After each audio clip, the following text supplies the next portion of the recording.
Watching the latest RawDog video. Dude, RawDog, you couldn't be more wrong about peak oil. Peak oil is going to be a huge deal.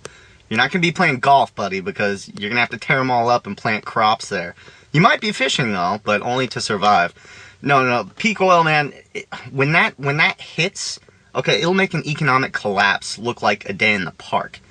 I mean, I don't think people understand how much oil affects your everything that you do, everything that you touch, everywhere you go, every single product you buy. I mean, when peak oil really hits hard, like the grocery store is going away, all forms of transportation. And people think that, oh, we're going to have some sort of, technocracy, some random solution. Don't worry, we'll figure it out. Don't discount human ingenuity. But nobody has anything that can replace oil. At all. There are no solutions. Like Chris Martinson, he's one of these people that he thinks he's, optimistic. We'll figure something out. No. Dude, when oil goes away, I mean, so many countries already import a ton of food. Countries like China, you're going to have massive population crashes. So, yeah, I don't know where this new optimistic RawDog is coming from, but there's no way. There's not a chance.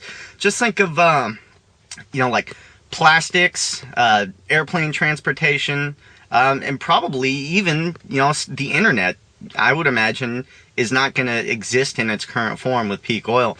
Because people are going to be too concerned about scavenging for food, trying to figure out how to survive. Suburbia will go up in flames, mark my words. And especially like American cities, the only reason that American cities exist in their current form is because of oil.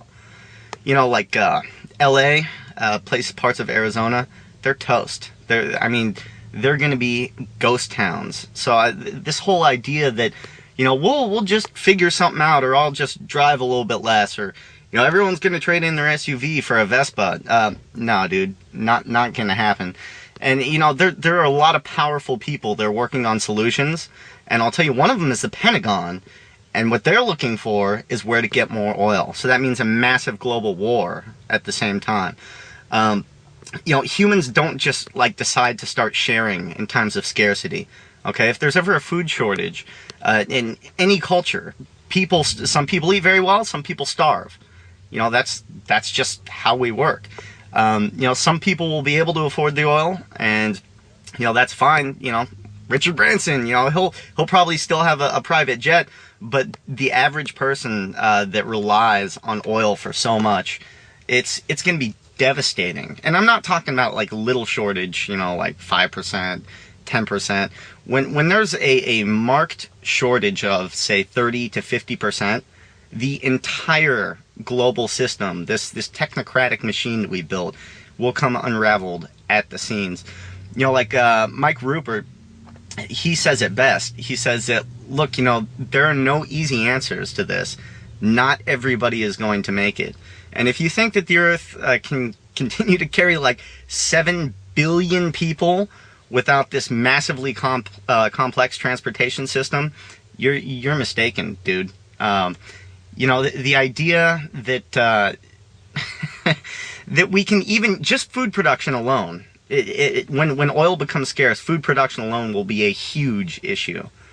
And so, no, we're not just going to adapt. We're not just going to change.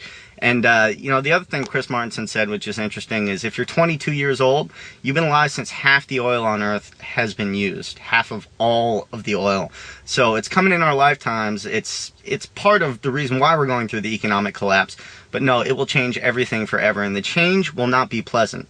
It's not like we go from up here to down here without a massive crash in the middle. And, maybe with a lot less people on the planet, you might have something like that, some sort of sustainable culture, that survives, but the transition will be horrific. And it always is with humans, So, I don't know. I think it's Americans in general, we've got so used to just being comfortable and being on top and having everything we want all the time that you become jaded and you think that, well, hey, this is how it's always been, this is how it's always going to be. But that's not the case. I couldn't disagree more.